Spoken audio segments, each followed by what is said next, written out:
Students, this is about your causal analysis essay number 2, and I want to give you some tips. The first tip is to be sure you understand the difference between cause, problem, and effect. Cause, problem, and effect. So in paper 2, the biggest pitfall to avoid is confusing cause with effect. Do not confuse cause with effect. So first, take a minute, pause this video, and define the words cause and effect without using a dictionary. You'll also want to write that answer down. Write that answer down.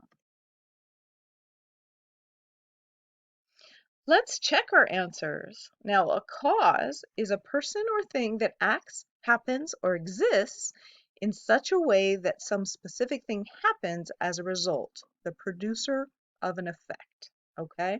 So a cause would happen before a problem, right? An effect is a noun. An effect is something that is produced by a cause, produced by a cause. So an effect would happen after, would happen after.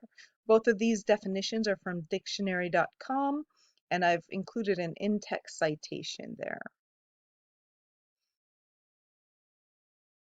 All right. So take a look at this. Imagine I'm writing my paper on homeless cats on campus. We can list some causes and we can list some effects. The causes are students feed the homeless cats.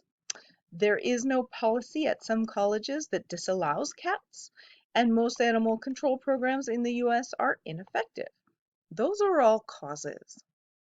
Some effects of the problem are cats have kittens, which in turn increases the population, makes more cats. Homeless cats spread disease among the animal population, and cats kill birds and other animals, which creates an environment that is out of balance. Now, essay number 2 would just be about causes. It would not be about effects, just causes. And the mistake students make is they go back and forth between the two. You need to very carefully make sure that when you're talking about causes, your grammar, the word choice you use is very clear.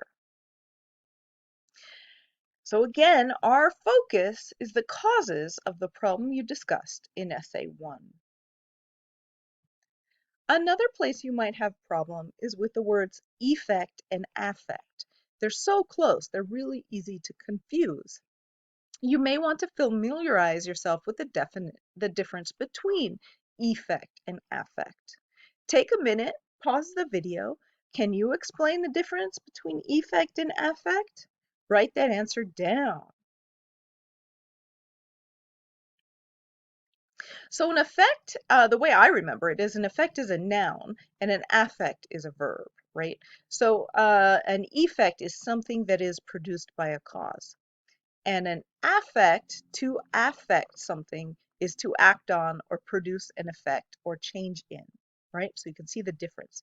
Please don't confuse them in the grammar of your sentences. Also, I want you to watch out for this. In essay 2, we're interested in contributing causes, not potential causes. So we can divide causes into two categories: potential causes that you don't want to use, and these are causes that may have had an effect or have affected your problem. Contributing causes are what we're going to use. And these are causes that absolutely did have an effect on or affected your problem, okay? So contributing causes there's evidence for these causes, okay? So for example, if we were looking at the problem homeless cats on campus, we could look at these contributing causes. We looked at those already. Compare that with potential causes. Aliens, the spirit of the leader cat might be on campus, and cats like college campuses because they yearn to learn. So all of these potential causes are potential causes. However, there's no evidence to suggest they're real. They're not contributing causes. So please don't use such potential causes. Okay, they're a waste of our time. Only focus on causes where you have evidence they exist. Again, do not research potential causes. SA2 is only looking at contributing causes. All right, so thank you for watching this video and learning about the pitfalls of SA2. Best of luck.